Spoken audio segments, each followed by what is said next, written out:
Hello, everyone. Welcome from around the world. This is Kelly, and you've landed in the rooms of Kind Mind. And we have an amazing opportunity to listen to someone very special today. I'm really happy she's here. Welcome, Cathy. Well, good to be here. I'll try to stay awake. Cathy so graciously said yes to an opportunity to come and speak to this room. And I'm sure she's seeing tons of familiar faces in here that you see weekly, or sorry, it's Yeah. bi-weekly, isn't it? Bi-weekly. So what Cathy, how I experienced Cathy before we got here was that she has I'm going to use the word loosely, grounding, a grounding Yeah, yeah. a grounding class with the 3PGC that Kathy, when did that start? I'm not even sure. Let me think. I think I've been doing it at least 6 months, maybe a little longer. Yeah. Yeah. Yeah. Bonnie called me up and asked if I would like to do that. And I miss doing what I would call trainer of trainer type things, mentoring. I love doing that. So I jumped at the chance. So it's actually something I really look forward to. Yeah, and I really look forward to it. I have to say I've loved it, and I don't think I was in on the very beginning, but very close to the beginning. Mhm. And what for those of you who are not participating in that or haven't been there yet, Cathy has been uh, basically offering us wise counsel, wisdom, her experience, the things that she's learned through her principles and professional understanding of her work. And without giving the full bio, I just say that No, no, yeah. that she's an amazing human being. And some of us have had the pleasure, I call her a teacher and a mentor, and some of us in the room have had the pleasure to be with her for those classes. And past that, Cathy, I just want to bring you to the room because there was so much juice in those conversations, even though some of us are coaches and some of us are working in, consulting or corporate business and things like that. There still was just more Cathy that I was getting out of those conversations. And so I wanted to bring you to this room where people have been collecting for about a year, almost a year at the end of December, and have you share some tidbits of what you've been doing for Mhm. all of us that are part of the 3PGC world. Yeah. And I will say to you, in this room, we have a few continents covered. There's quite a few people Yes, coming from all over yes. the world. And I don't know how you'd like to begin, but I always like to give the speaker the opportunity to choose. So, what way works best for you? Well, as most of you well know, I love people asking me questions or sharing insights, things, stuff like that. But what I want to say, just to kick it off, I wish Sydney Banks were still alive today to see that this understanding is throughout the world now, and that in a way, when COVID hit, none of us were thrilled, of course, but in a bizarre way, I think it contributed to the principles getting out there even further than it has. So I just wish he were around to see this, because this was his dream.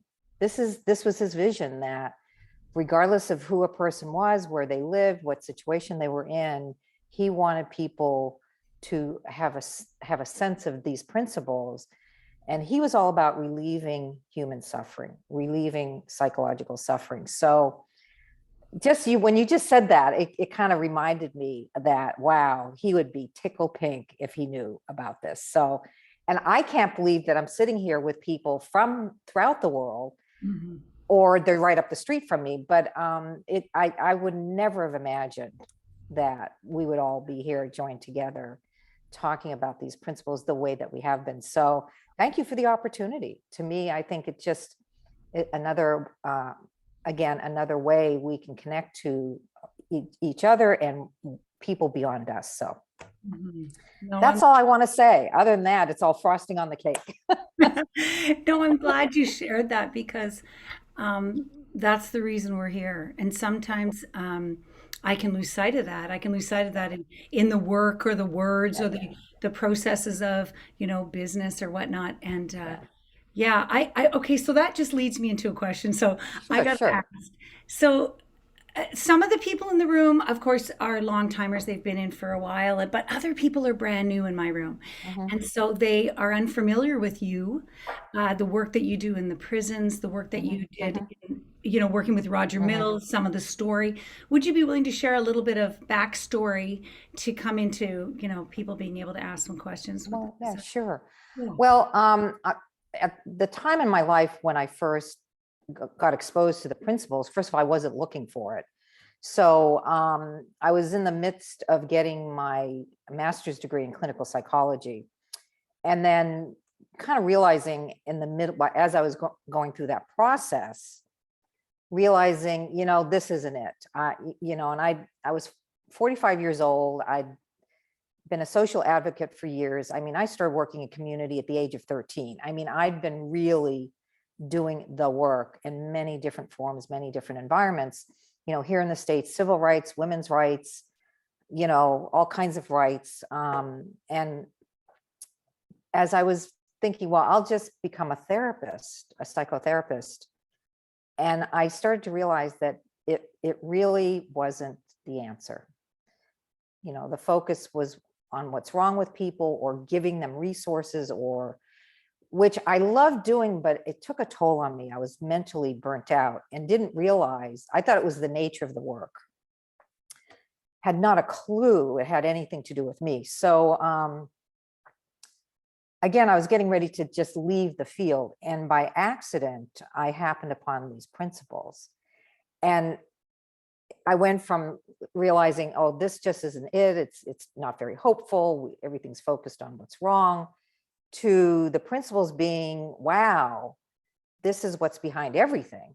And it just changed my whole viewpoint. And I became very hopeful about doing the work, or whatever you want to call that, but from a whole different perspective, a whole different, the opposite of everything I'd ever learned or anything I'd ever done. So it was a moment where I saw that. It was just like, how they talk about, you see your life flash before your eyes. People say when they think they're going to die, their life flashes before them. Well, that's what happened to me. My past flashed before me. And I thought, oh, that's why all that happened. And then my future flashed before me, meaning, well, this is what I'm going to do now. I don't know how I'm going to do it, but this is it. So it was what I call the fork in the road. So from that point on, because I was in these different environments doing stuff already, working with inmates in jail, working with homeless folks, working with people with drug addiction, working with nonprofits and governmental employees, I just shifted how I started working with them. And it was like the perfect storm, because at that time, Roger Mills was in our community. Mark Howard was in our community. I finally met Sydney Banks, which was an interesting experience. And then, of course, I got connected to George and Linda Pransky, and it just sort of, and I was just talking to my dear friend and colleague, Linda Ramus. We were doing a lot of teaching the principles for like a good solid 10 years. So thousands of people were learning the principles here in Santa Clara County through drug treatment programs, through the jail system, through homeless shelters, through the professional governmental workers, to people in this big, huge public hospital here, to nurses and doctors. So I was literally just immersed in teaching these principles, like more than probably anybody I know at this point in time. So I feel so lucky that I happen to be, I don't know, in that time frame, and that I was present enough to hear something, to really hear it. So that's the short version.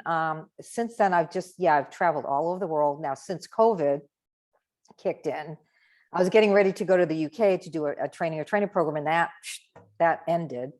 That couldn't happen. So now she said, well, let's just do it online, through Zoom. I'm like, really? Do a trainer program online? And that seemed a little daunting to me. And so I said, well, what the heck? Let's give it a shot. And I didn't feel very optimistic about it.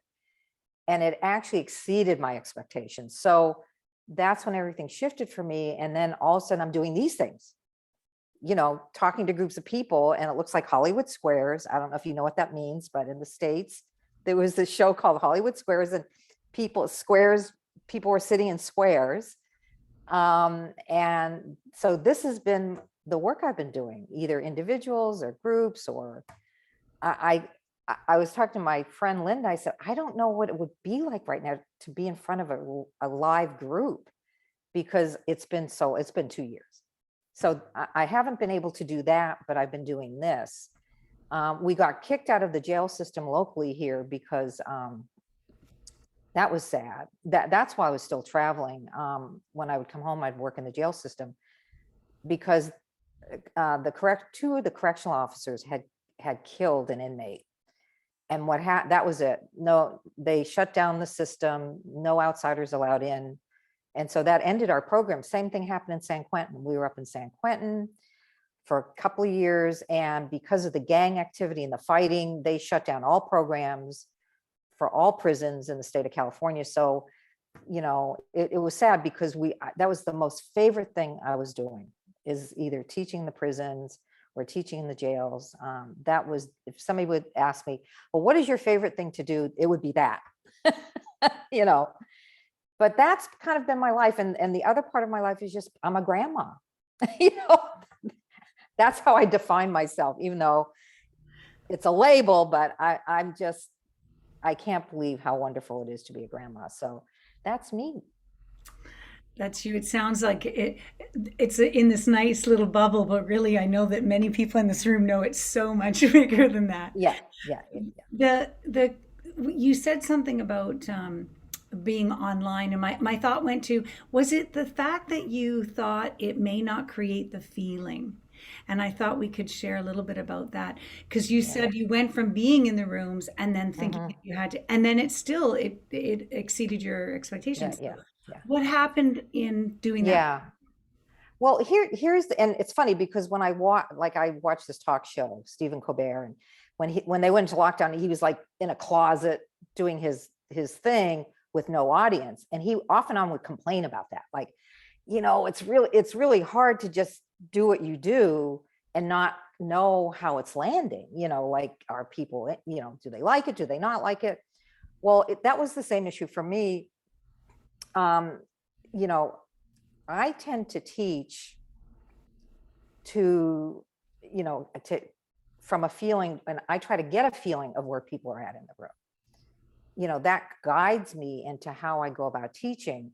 And when you have people just sitting on a screen, that's really hard to pick up on. So that was my concern. How do I get my hands on that? Am I going to be able to get that connection? Are people going to space out? Or, normal concerns. And so when I started, and I had a lot of thinking about that, which meant I was more, there was more work to it, which was an indicator to me.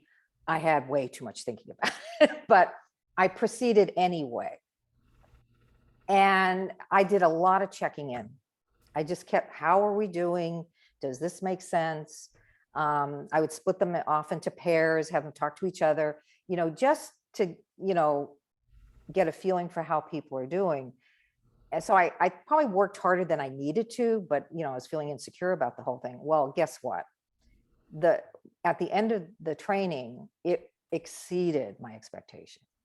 When people shared what they got from it, how people's lives had been changed, people had these life-changing insights.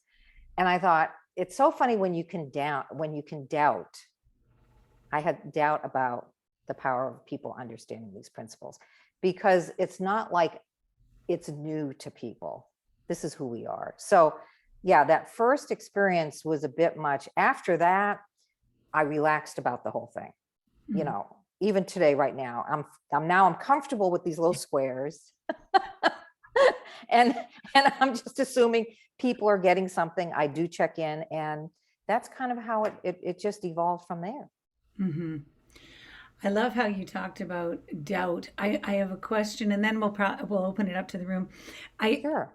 So when you were first, you come with your psychology background and you have this experience of this man talking, from his level of education, and you're meeting, associates of his through him spreading his own word. Where was your level of understanding in walking into the principles for the very first time, bumping up to them, seeing them? You took off with them, but I'm curious, was Yeah, there any place? And because, often people come to these rooms and they're like, what the hell are you talking about here? yeah. Well, it's funny. I got the huge impact. I got really hit. I just got really hit. And then, which I see all the time. And then I went right into my head, after that, like trying to figure it out. Is there a how to, I went through, poor Roger was so patient with me. My hand was always up. What about this? I have a client who's this. What about, do we talk about their past? I mean, I was all over the map. And my mentors were so patient with me, and I had other colleagues and friends, and we would call each other, I hope we're not screwing people up by telling them about this. And so yeah, at the beginning, it was like you're literally in the unknown. And people kept reassuring me, George and Linda Pransky, they started from ground zero. They literally walked away from a very successful business, a practice, and they started all over again. And they were the same way, like, well, we don't know what we're doing, but we have certainty in these principles. That's what kept me going. I know these principles are literally a scientific spiritual fact. That's all I needed. That's our grounding. Now, I'm not going to see it all the time. I'm not going to know how to teach it. I'm finding my way, but my certainty in the principles is what kept me grounded or kept me moving forward. And I just feel lucky that I just hung in there with it. So yeah, none of us knew everything at the beginning, and we still don't. We absolutely still don't know everything, and we never will. We never will. Potentially, I could become enlightened in this moment and know everything. And Sid used to say that. One day he said to me, I would have coffee with him, and I'd be sitting there like, oh my God, I'm sitting here with Sydney Banks, and this is great. And he would tell corny jokes, and I'm like, oh my God, this is just like being with my dad. And then out of the blue, he would look at me and he would say things like, well, you don't know, Cathy. And I go, yeah. I said, I don't know anything. You're absolutely right. I don't know anything. But then he would say, but you keep doing what you're doing. You just keep going in the direction, but don't get cocky. Don't think you know everything, but you just keep. And he was so supportive of me. I literally, he loved the inmates learning the principles. He loved it. That was one of his big dreams, that this was brought into the jails and worked with people who have drug addictions. He was big on that. So yeah, he told me straight out, you don't know anything. And I said, you're right. And that helped me relax about it. Just like, do the best you can. Mhm. Just do the best you can. Teach what you know. And it's okay if you don't know. And that kept me going for a long time. What do you think it was, the firing of this? So I look at it, after being involved, I've been here for 5 years, which is really Mhm. new, but there's a place where, if you look back, when it began, there had to be this long place of where everybody's just doing it, staying in the conversation, and now it's just flying. And like you Yeah, said yeah. in the beginning, so was there space in there? Did people think that this was going to be what it was going to be? That was everybody holding the light? Because you guys were all from the very beginning and had practices and things like that. Mhm. But I'm curious, in that time, that space between the conception and recently, like, I don't know, when would you say it took fire? When would you say it took flight? Well, I think it's had moments. It's had these big spurts, and I know the core. So I'm not the part of the core group. I came in. I'm probably the second generation, but like the pioneers. They were the ones who started out, and people would look at them like, "What the heck are you talking about?" So I think over time, it's just been an evolution. And I think Sydney Banks talked about the idea that the world is in evolution all the time in terms of levels of consciousness. And there have been spurts of people poking through at very high levels of consciousness and brings the world up a bit. So over time, this has been happening. And so in the big scheme of things, I think this fits right in with that. Like, you know, Sid showed up, people started listening to him, then they started, you know, taking what he was pointing them to out into the world. And so, yeah, geographically, it was huge in the States. I think it was the biggest in Santa Clara County here where I am, but we were under the radar. Nobody really knew what we were doing here. I mean, we're just doing our thing. But I think it's really taken off. Then it sort of leveled out, and then it jumped the pond. You know, now I'm flying to, you know, London and Europe and all over the place. And I think it took a huge leap over in the UK. Rabbi Shaw and Jamie Smart, I think they were the two key people over there that gave it another burst. And then from there, it's just taking on a life of its own. So I have no idea how this is spreading. You know, I see people on these calls from all over the world, and I always think, wow, how did that happen? You know, somebody in South Africa or somebody in New Zealand or somebody in Australia. I'm like, wow, this is really cool that people in all these other countries are hearing about the principles. So I have no idea how it's going now. But I think it just sort of jumps around. And I guess we don't know what we don't know. I just sit back and I'm in awe of how it happens. That's it. I just be, you know, I'm like, this is great. So why don't we open up the room for some, I could ask you questions all day long, Cathy, but why don't we open up the room to any and all of you who may have something that you want to ask Cathy about where she's been, her experience, some of her prison work, something Anything. you might, anything you might be curious about. She's open. Hi, Mick. Hi there, thank you. Hi, Cathy. No, it's just a very quick question. Yeah, hi. Hi there. Where are you from? Where are you calling from? I live in Greece. I'm from England originally. You're in Greece right now. I live in Greece. Oh, yeah. I'm dying to go to Greece. Which part of Greece? Please come. I would love it. Which part of Greece are you in? Which part? The southwest Peloponnese on the mainland. Wow, how lucky can you be? Yeah. Anyway, I'm sorry, I got over. No, please. You don't sound like you're from Greece. No, anyway, go ahead. No. No, it was just when you were telling your story about how you came across it. I just something struck me about the way you said when you met Sid, it was an interesting experience. Oh, yeah. It was just like, I can't let that go. Well, it was an interesting experience because, and here's the story. So I learned the principles from Joe Bailey and Mark Howard. They came to Santa Clara County, gave this 4-day thing. I ended up going to it because I was just trying to get a job with this woman who was hosting the 4-day thing. And I thought, well, to impress her, since she invited me, I should go. So I'm sitting there trying to figure out a way to leave. That's how I right. So just to let you know, I was not looking for this. It found me. But anyway, so now I'm doing this work. I'm teaching the principles in the jails, teaching in the community. I'm into it like 10 months now. And out of the blue, George Pransky, he had a seminar I attended locally. He came down to the Bay Area and he said, oh, by the way, Sydney Banks will be speaking in Hawaii, blah, blah, blah. And me and my colleague looked at each other and we're like, well, who is that?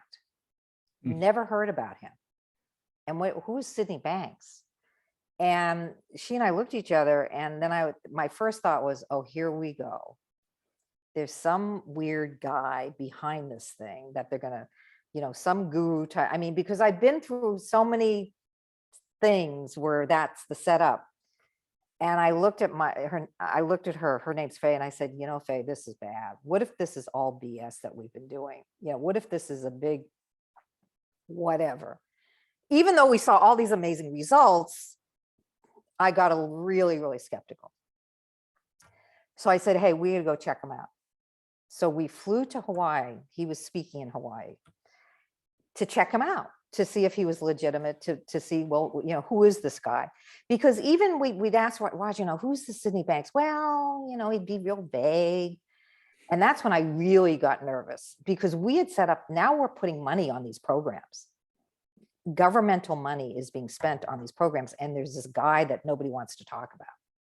So that's how I flew to Hawaii with Faye, and he's speaking in this hotel at you know, in Honolulu, Waikiki. It was kind of lecture hall style, and they had this big elaborate chair, and when he came out, he had this big Hawaiian lei on, and I thought, oh man, what did I get myself into now?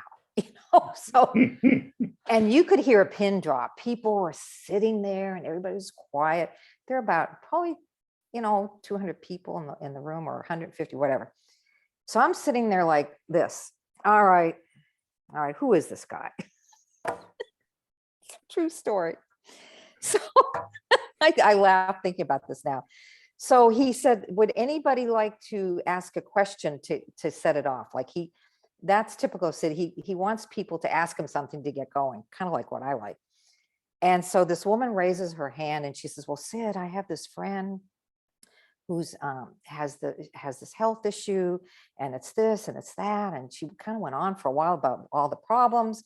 And then at the end she said, so Sid, what would you tell her to do? Like, what do you think she should do? And I'm like, okay, here comes the woo-woo stuff, you know? And he took him a while to answer her. And he looked at me and said, well, I think she should see a doctor. And I'm like, oh, okay, well, this is good. All right, we're good. Yeah, all right, yeah, she should see a doctor. Like, why hasn't she seen a doctor? And then he started talking about mind, thought, and consciousness, which is what we were teaching. I'm like, yeah, okay, that's what we're teaching. And I'm listening and listening. And also I'm like, oh, wow, this guy is, yeah, what? Wow. Then I got it. Then I'm like, oh, yeah, this is the real deal here.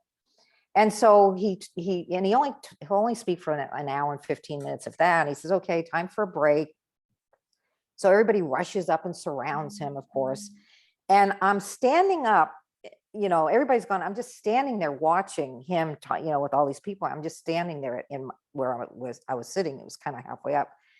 And all of a sudden he cuts through the people and he starts walking up the aisle. And I'm thinking, oh, he doesn't know the door is down. It's down there, not up here. You know, he's walking like he's going to leave. No, he's walking up to me. He's walking straight up to me. And I'm turning around like, oh, shoot, he's coming up to me. And he looked at me, he said, listen, I want you to come to Dunsmuir. And I'm like, yeah, okay. And then he turns around and leaves. And I'm like, what was that?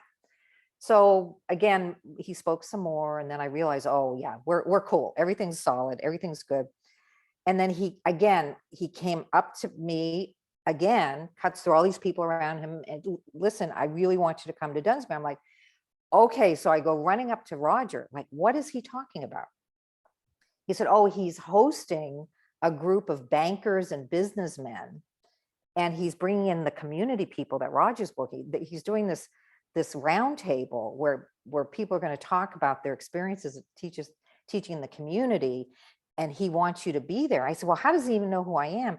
Oh, he knows all about you. We've been telling him all about all the work you're doing in jail. And he flipped out when he heard, because he was frustrated that nobody had been doing that for like the past, 5 years or whatever. And so that's how I met Sydney Banks. To check him out. Thank you. Yeah. It was, I'm embarrassed to talk about it now, but yeah, we were really concerned. And so finally I asked Roger, I said, why are you guys so hesitant about talking about him? And at that point in time, Sid asked he told people, don't bring me into anything. Because especially in the field of psychology, people get ideas about, like, you know, he had no degrees. You know, who is this guy, Sydney Banks? So he said, no, leave me out of it. You speak, you know, without talking about me. And that was his wish. So that's why Roger didn't want to tell us who he was.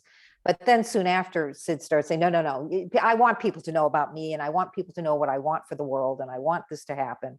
So that changed pretty quickly. But at the time, yeah, it was kind of mysterious. That's So funny. I haven't That's told really that funny. story in a long time. Yeah, Thank you. that's how I met Sydney Banks. Thank And I'm so grateful that that he was here on the planet, and I happen to be around where I could hang out with him at different times. So I feel really lucky. I feel really lucky. So thanks for asking. Yeah, great question, Meg. Thanks for your pickup. Linda, hi. Hi there. Hi, Cathy. Hi. I've got a question about the profession of psychology as a whole, because so many of the earlier generation 3Ps people that, you know, I look up to and want to learn from are from the psychology background. But I know Sid was very much into wanting to get in there and change how that whole profession works. Yeah. How do you feel about what's happening? Has it been influenced by the 3Ps? Yeah, well, it's in Sid's mind, it made sense. If psychiatrists and psychologists, you know, saw what this was, that if you work with people from this standpoint, it would make a huge difference. And those of us who have left the traditional field and gone into doing it this way, we've seen we've seen the potential of that. Absolutely. But here's what I have found. And when I heard this, I did raise my hand when I was in that big room, and there were like 85 people, and it was Joe and Mark. They had PhDs in clinical psychology. And I was at the tail end of 4 years getting my master's in clinical psychology, $45,000 into it. I raised my hand. I said, now, I have a feeling everything I've done up till now is going out the window. And they go, yes. You know, yeah, that, because this is it's a complete paradigm change, opposite. But I'll be honest with you, I'm grateful for that training. And that's another story. But when people put in time and energy and money and years of experience, they can become very attached to that. Okay. And so when I'm in front of a group of people who are in the field of psychology, and I think we didn't pick up on this, and if I had to do it all over again, well, I did. I did see something new about that. People are doing fabulous work. The people who trained me in the field of psychology, awesome people. Absolutely have 100% respect for them. And I had to wake up and realize and appreciate, I don't care what people are doing to help people. And I can see why, if you've invested years, time and money into working with people a certain way, or you've been working on yourself a certain way, I have respect for people doing that work. But there's an attachment there. There's an attachment there. And I was lucky. I let go of mine, but I was ready to let go anyway. So it didn't take much to push me in the opposite direction. So that's something that when I'm in front of people who are trained in the field, that's what I see in front of me. So it's hard to let go of that. I have a dear, dear friend. He was one of my professors. No, he actually was. No, he was my supervisor. He was my supervisor. He supervised my work as an intern, meaning I'm working under his license, and I'm under the radar doing principals work and reporting to him. I told him, well, I'm doing cognitive approach, because you have to declare something. After a while, as I'm reporting how the clients are doing, he says to me, you're not doing cognitive. What are you doing? And he had to go and interview all my clients. He observed the sessions I was doing. He could not believe the results. He said, no, this isn't happening. But he realized it was real, that people were having these amazing changes, and he didn't understand it. So after he checked me out, he looked at me, he said, I want to know what you know.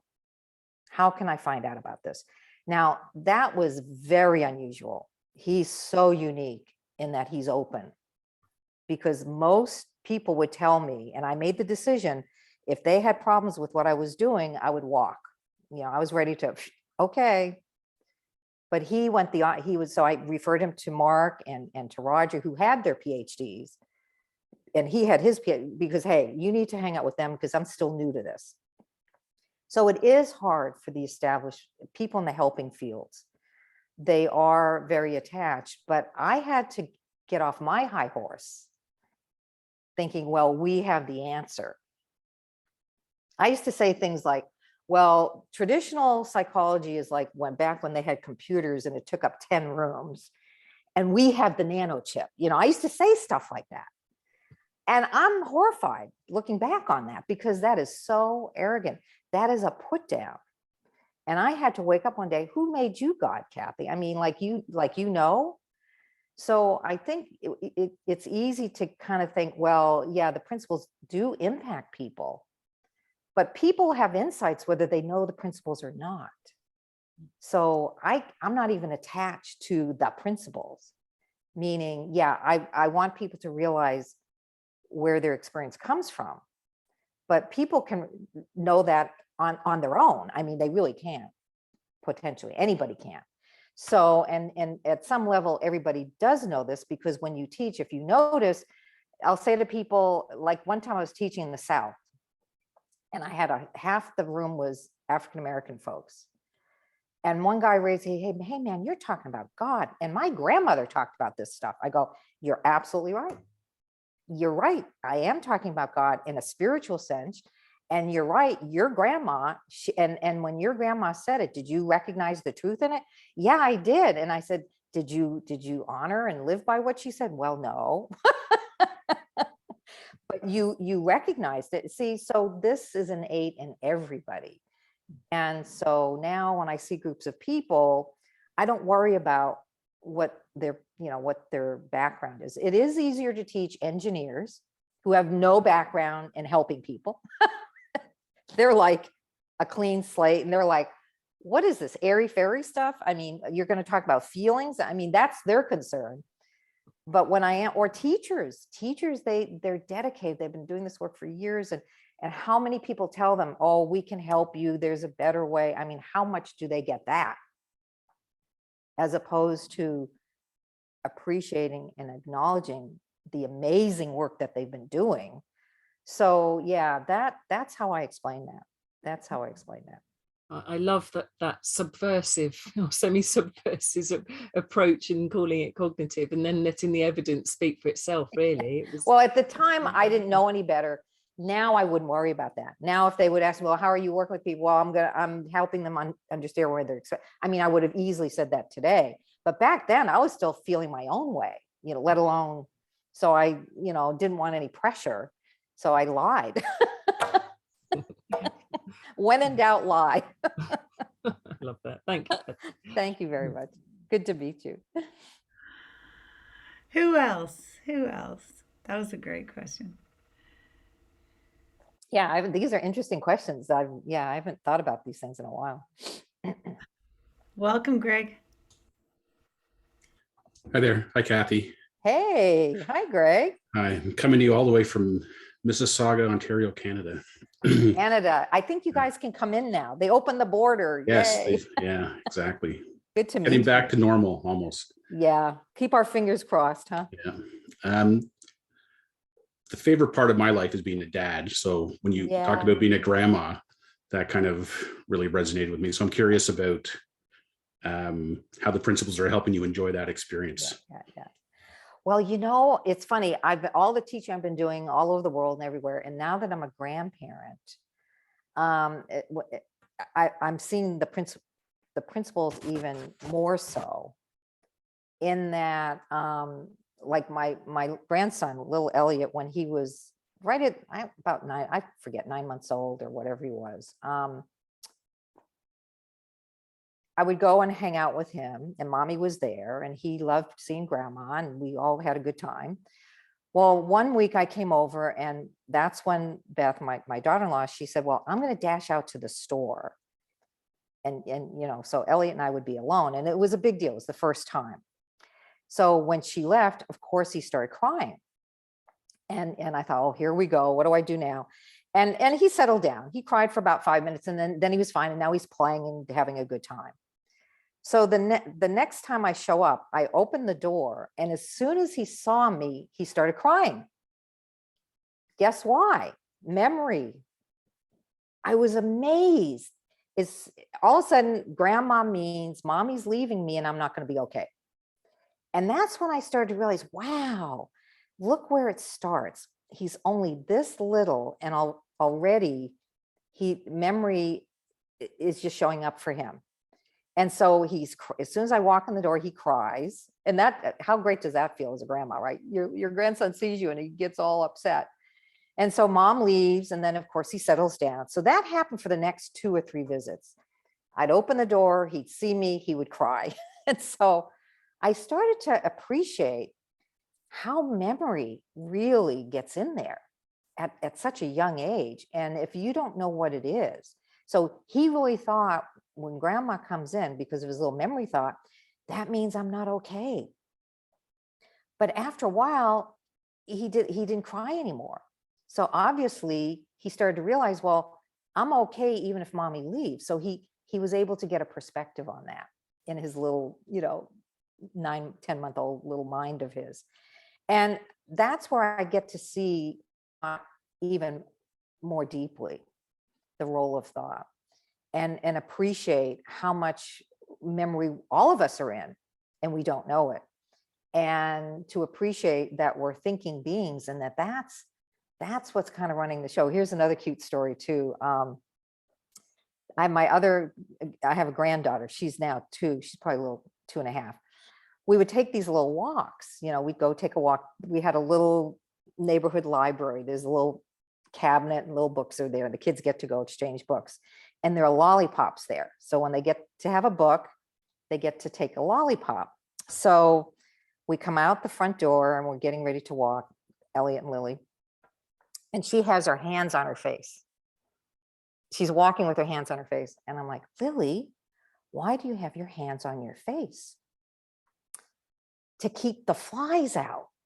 And I said, wow, to keep the flies out. Why do you need to keep the flies out? Well, where did you see it? How did you know to do that? It's in the book. And I find out later from mom, yeah, there's a story about the flies going into somebody's mouth. So she remembered that. So now she's walking around covering her mouth when she's outside, so the flies won't get in her mouth. So then I get on a mission about, well, but flies don't like to go in our mouths, and flies are not. I try to convince her. I'm trying to talk her out of the fly thing. And then I realized, oh, Cathy, would you do that with a client? Try to convince them that flies are not bad and that they're friendly? And then I realized, no, as long as she has any thought about flies, these hands are going to be up there. So then it hit me. So Lily, what flavor lollipop are we going to pick when we get to the library? And she goes, oh, I think I want to have a strawberry one. And I said, so which one should Elliot get? So now we're talking about the lollipop and the library. Guess what happened? The hands came down. Change of thought, new experience. And again, another opportunity to see thought in play. And so when I came out, I said, what's up with the fly? And Beth goes, oh my heavens. You never know when you read them little books, you never know what's going to stick with them. And they attach to it and it becomes a thing. So again, another opportunity to see the role of thought, even with little tiny kids, how much that can impact them. So it helped me see it even more and appreciate, me trying to convince Lily that flies are friendly and they're not going to want to be in your mouth. That she's looking at me like, yeah, right. She's still going to keep her hands up. But then I realized, oh, if she didn't have the fly thought, then her experience would change. And so again, another opportunity. I don't know. That's my appreciation of being a grandparent. They're my teachers. They are my teachers. Yeah. Fantastic stories. Thank you for sharing. Thanks for asking. I could spend all day talking about my grandkids. How old are they now, Cathy? 4 and 2, but probably more like 2.5 and 4.5. That, you know, as they, I always stick to the last age, but they, you know, they're older than that. But yeah, 2.5 and 4.5. They're adorable. It's amazing you're seeing things like when they were just that little till now. Like, Yeah, yeah. you I'm notice- telling you, I'm not even looking for it, but then it hits me like, wow, Elliot he sees grandma. I'm not okay. Mommy's leaving me. I mean, boom, in a nanosecond, that kicks in for him. So another opportunity for me to really see how amazing thought is. Mhm. Grandparents bearing the witness of that evolution of thought. Yeah. Who else? Who else has something for Cathy? How's everybody doing? Are people nodding out or thumbs up, thumbs down? Hans, is that you? Hi, Hans. There's Hans. I got to go to way north of North Norway and did a training way up there. Wow. How are you? Yeah, I'm good, thanks. Great. God, that was an amazing experience. That was absolutely amazing. We can I barely can't- hear you, Hans. Yeah, your audio isn't very good. Say something. Hello. Yeah, you're distant. You're distant A little bit small. because you're way up in Norway. Yeah. Can you hear me now? Oh yeah, Good? much better, much better. There Yeah. you go. Welcome. Get rid of those earphones. Yeah. Yeah, I'm all good, thanks. Yeah. Yeah, good to see you. Yeah, We likewise. taught this to an interesting group of folks. That was a fun experience. That was amazing. Yeah, yeah. I told my family, hey, I'm going to Norway. You know, the tip of Norway. They're going, yeah, whatever. Who cares? Good to see you. Do you want to share with us, Hans, what you did with Cathy up there? What was going on up there? Well, I worked with the group who started the 3P Academy in Norway, in Oslo, and we were running this 1 year mentor program, and part of it was module based. So we had 5 live modules, and we hired in speakers Mhm, mhm. as modules, and one of them was Cathy. Yeah. So I got to meet her and know her through the 3P Academy, and then I've moved up north because my partner got a PhD up here and wanted to sort of introduce the principles to the school system. Mhm.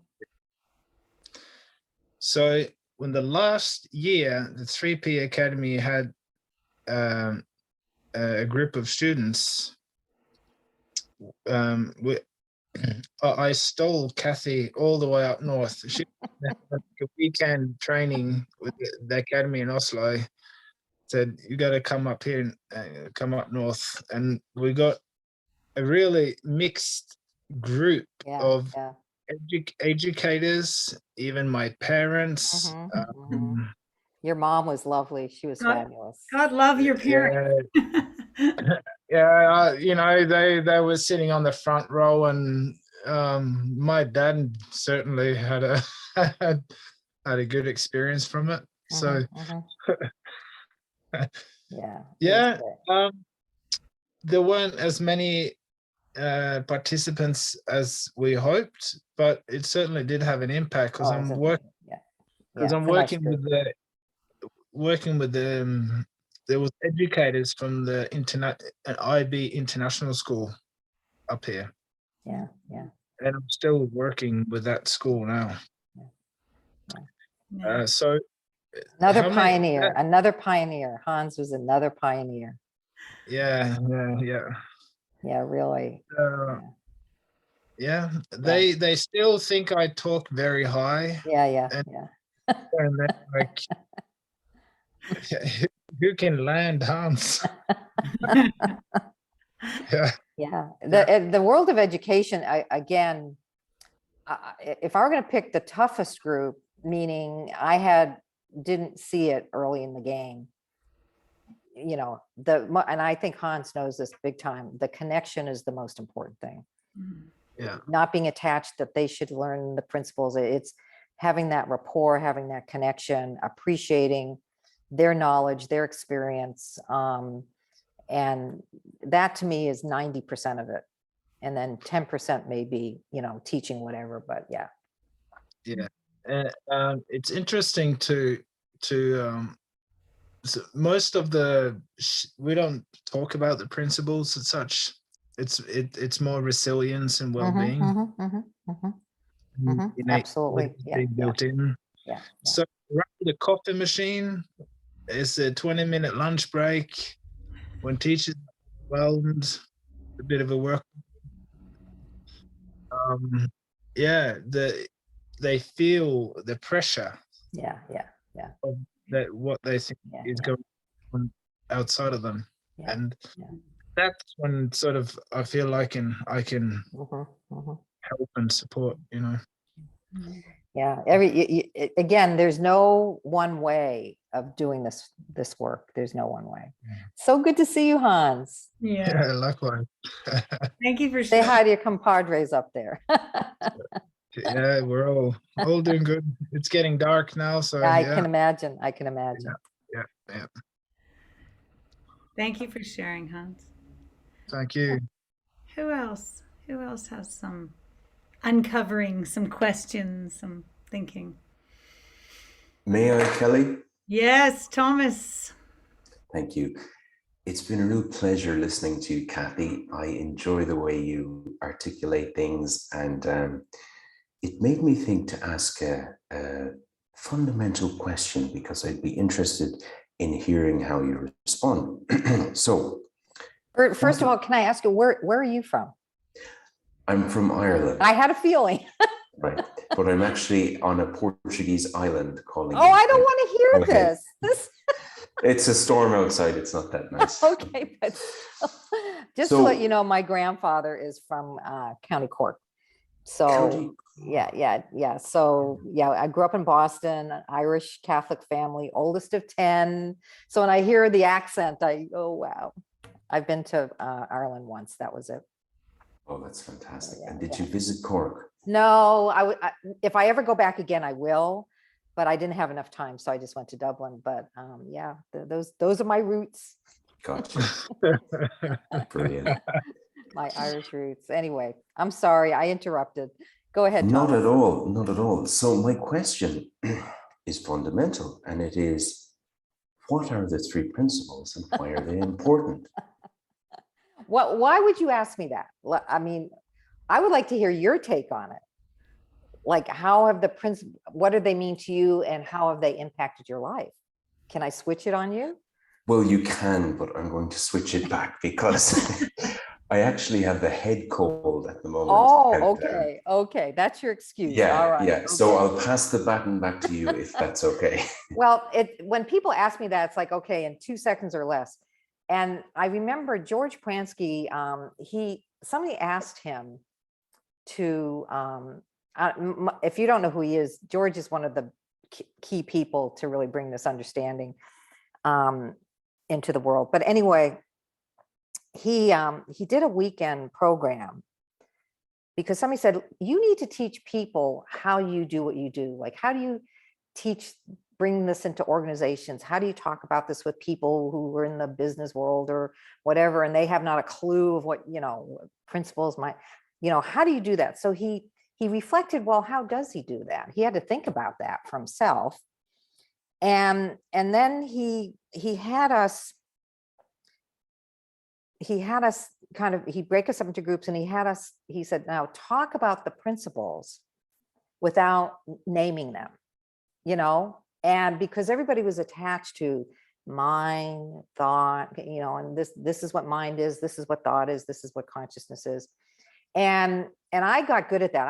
I could recite that all day long. And I found this out on my own, and then got to attend this workshop. But one day I thought, if I hear myself say mind, thought, and consciousness one more time, I'm going to throw up. I mean, I was teaching 2-3 classes a day. I mean, doing workshops. And I finally said, no, I can't do this anymore. So here's how I see it now. I see that the first thing is we're all just thinking beings, all of us. We're in a world of thought, and we don't know it. Most people, I mean, we know we think, but most people, we don't appreciate we're thinking beings. And that's what I want people to appreciate.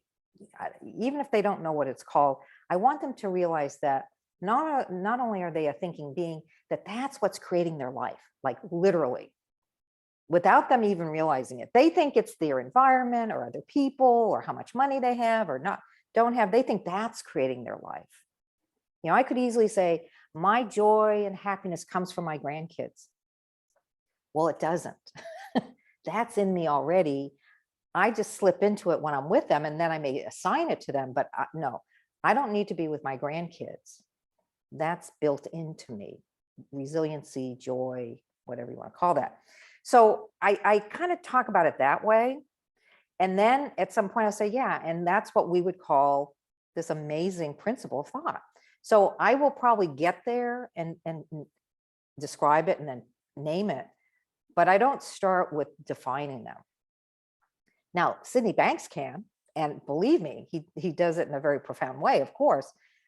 Maybe some other people can, but I need to get people to reflect on their own experience of what I'm talking about. And then when we talk about consciousness, you know, when I get people to realize, oh, I'm in thought, and it's just thought, it's not all this other stuff. When I get them to see that, that's when I'll say, well, how do we know that we're even in thought? Like, how do you even know that?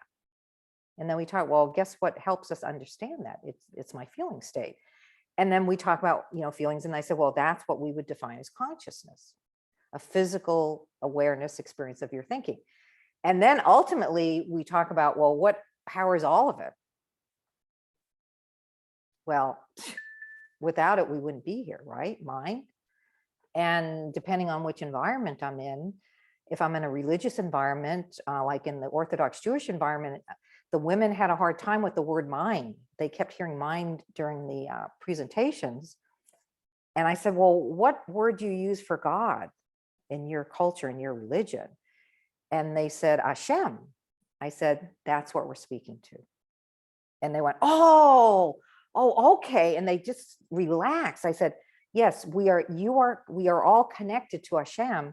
And Hashem isn't out there, it's in you. And you are connected to that. And so we're pointing to, do you want to listen to Hashem, or do you want to listen to your own little busy little mind? You know, where do you want to get your answers? And they're, well, from Hashem. I said, well, that's what we're talking about. So depending on where I am, but I want people to recognize it in their own life instead of just a concept or a definition. So that's how I would talk about it.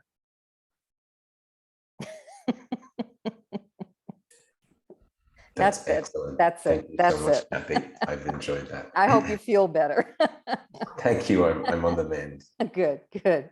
All the way from Azores, right, Tom? Yeah, I don't want to, all these fabulous, I'm waiting to go to Hawaii, but I have to wait a little longer because they're still pretty crazy over there right now. So I'm waiting. Mhm. So are we finished, or? Well, we may be, because I don't see any hands just yet. Maybe there's some last minute. There's Sharon. Sharon's coming in on the back end. Hello. Okay, one last, you're gonna wrap it up for us, Sharon. Hi, Cathy. Hi, Kelly. Hi, everyone. You know, Hi. I thought I had to go because I thought my mom was driving up, but it wasn't her. So that was a fake goodbye. It was a fake out, but I might have to leave in a minute. But I just wanted to say, like, Kelly knows this about me.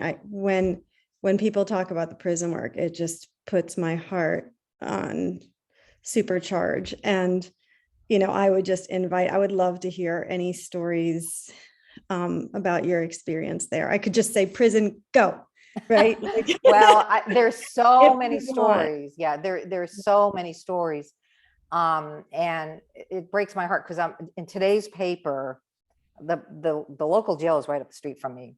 There's an outbreak of COVID, and they're not addressing it, and they haven't been giving that. My heart is broken right now about what's going on in there, and we're not. Of course, I wouldn't be in there now anyway. But again, yeah, you would think I got to work in the worst unit, the guys, and there's a video. It's called a criminal justice video. Excuse me. It's a bootleg tape. The quality's not that great, but if you give your email, or connect to me through my email, I'll send that to you, where you can just watch them talk about what they've learned. It's about a 20-minute video, and it's a picture's worth 1,000 words. But yeah, there are no exceptions to who this resonates. It doesn't matter who people are. And the things I got to witness were just amazing. And I miss being in the prison system. I miss it desperately. And I don't know if I'll ever be able to go back in. But then I also know thousands of inmates were exposed to thousands. And they're out, either they're still locked up or they're out into the world. And to just give you a cute story, I was grocery shopping up the street here. We have a big box store called Target. So I pulled in, parked my car, and there was this car next to me, and the doors were open. There was loud music, and usually when I see that, I get a little annoyed, like, oh man, do we have to hear your music? I kind of go into that mode. And so I go I do my shopping, come back out, and they're still there hanging out. It was kind of an older guy with a younger guy. And as I'm getting into my front seat, because I would load up my groceries, the guy, he looks at me, goes, I know you. And I looked at him and I didn't remember him per se, but I said, yeah, I think I probably know how you know me. Because when you see people in the community, you keep confidentiality. Like and I tell them that. I've said, if you say hi to me out on the street, I will respond, but I won't let on how I know you unless you want to do that. And he goes, oh yeah, 5C. He says, mind, thought, and consciousness. And all of a sudden, he just lights up and he starts telling this young guy, hey man, there's this thing that we learned and blah, blah, blah. And I'm like, there I am in the parking lot of Target. And this guy's going on about principles. And I looked at him, I said, so how? He said, no, you have no idea. Because of that, usually I'd be right back in the system. You don't know me. My life has been in and out of the system. Because of that thought thing, man, I'm cool. I'm good. I don't think I'll ever go back there. And I'm like, hey, that's great. And then I drive home, So, I mean, again, many times that would happen to me at Starbucks, at wherever. People would, because so many of them learn the principles. And it's wonderful to know that out there in my community or wherever, whoever was exposed. Another guy came up to me and he said, being locked up, I thought this was the worst thing that could ever happen to me. I thought I was at the lowest point in my entire life, no hope. But Cathy, if I hadn't been here, I wouldn't have learned the principles. So now I'm glad that I ended up being locked up, because this is not out on the streets. And I go, I know. I wish this were out in the streets and people didn't have to wait till they're locked up to learn this. He said, yeah. And I said, yeah, I'm open to helping anybody get this out into the street. But yeah, now he's grateful that he's locked up because he got to learn and those are just mini little stories. I could tell you even more amazing stories. But again, there's a hopefulness there. And you could see where you could lose hope if you're locked up, or generations of gang culture. And it's kind of like a medal to be locked up in due time. And it's like you and I go to college or we go to school, they go to prison, they see it the same way. And it totally, it changes that. So Cathy, I was lucky enough to go for one day in England with Jacqueline, and I described it as the best day of my life. Yeah. And I felt exactly what you felt, that hope. And it was the first session for these guys. And one of them expressed the same thing that your guy did. First session, I'm lucky that I came here because I got this. Right. So anyway, thank you. All right. Good to meet you. Enjoy being with Mom. Thank you. Yeah, I think she's here. I'm going to. Thanks, Sharon. Cathy, we have another question from Graciana. Do I have that right? Sure. Go ahead. Yes. Hi, Okay, welcome. just keep jumping in just to say hi because I was dragged into this in 5 seconds. A friend of mine, Monica from Italy, she told me Cathy is on a webinar. Here's a link if you want to jump in. I translated you 3 years ago when we did the session on the missing link. Monica is an editor. She publishes books from Sydney Banks. And I just want to say very briefly, because the question that anticipated me was just the one I was going to ask you to tell us more about your experience in jail. I want to say that day that I translated you, we went through some of your experiences. Yes. That was maybe 2019. Yeah. That was so helpful for what came the year after. Yeah. Right? Great. So much. And I've always been thinking, we're kind of inmates somehow, and how helpful it is, think that you can actually feel free inside. Yes, absolutely. Yeah. It's funny. There's a gentleman who was in one of my classes. He had the red shirt on, so he's in for killing another human being, and he was on trial. Young guy, was a college student. But his buddies were in one of the gangs, like the Crips or the Bloods, I can't remember which one. And one of them in the gang killed another guy of another gang. And the fact that he was just with them at the time, he gets the same charge. That's how it is here. It's pretty strict in California. So he was in the unit that I was teaching the principals in.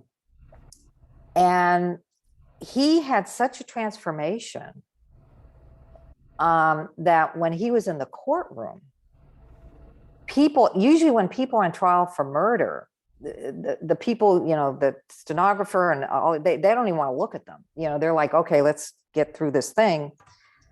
But he was different. They couldn't connect him to what the charge was. That's how amazing that was. And so again, he became my teacher. He's looking at either the death penalty or life without parole. And he was only like 23. He was in college. And I got to present to the jury. I got to show the video, this other video called the applications video about people learning the principles. And my whole thing was to show regardless of whether you're locked up or not locked up. So the point of what I'm sharing this for is, I went to his sentence. This was the sentencing phase. So he's found guilty. So now does he get the death penalty or does he get life without parole? Can you imagine? And I'm sitting there like hoping that they're not going to give him the death penalty. And I'm a mess. And I got to see him briefly before he went into the courtroom. He said, Cathy, I'm at peace with whatever it's going to be. I'm at peace. And I'm a basket case. He's at peace and I'm the one who's a mess. And so he went in and they gave him life without parole. And then his lawyer, he did a survey on the jury because it was his first death penalty case. And the jury said it was the video that helped them realize that he should not be put to death. That talking about that regardless whether you're locked up or not, you can still be a benefit. You can still contribute. And so it wouldn't make sense to take, and it was his presence too. It was a combination. So he talked about, I'm probably more free than most people out there walking on the streets. And I go, you're right. No matter how successful you are, if you're locked up in your mind innocently and it's self-created. Our suffering is self-created without our realizing it. Freedom of thought, that's innate in all of us. But innocently, we take our own freedom away. So when he said that straight out to a camera, that footage is somewhere sitting in a can. I wish we could get our hands on it. But yeah, we filmed him talking about that. He had chains. He was chained to the wall, ankle chains on his wrist with a guard. And he was talking about how free he was. Now, amazing. So the last I heard, he got his degree. He got declassified. They took him out of the gang parts of the prison, Because once you're labeled, they keep you in that environment. Well, no infractions, no nothing. They put him in a, non-gang area, and he's doing his time. Yeah. He's doing his time and living his life. Yeah. Well, that's what I probably could see ever since. It's that even if I have a thought which is contradictory to what anybody else's think, I always try to see, is it coming from which place is it coming? Is it coming from a peaceful place? The true thought. Yeah. I would follow up with that. Yeah. And feel guilty for that. Yeah. No, our feeling, and the thing is, I could have a thought that resonates, that feels true and real for me in the moment, and then 10 minutes later look at it and go, well, actually that isn't true. See, thought, it comes and it goes. That's it. Anyway, Thank thank you. you. Thank you All so righty. Okay, I need to get ready for my next. Yes, you do, because I know most of us are going to be there. Oh no, yeah, we're going to be doing a supervision. So Yes, I just want to, get a cup of coffee and get ready for the next call. But thank you for being willing to hang out with me, all of you. Thank you very much. And thanks, Kelly, for hosting. I appreciate that.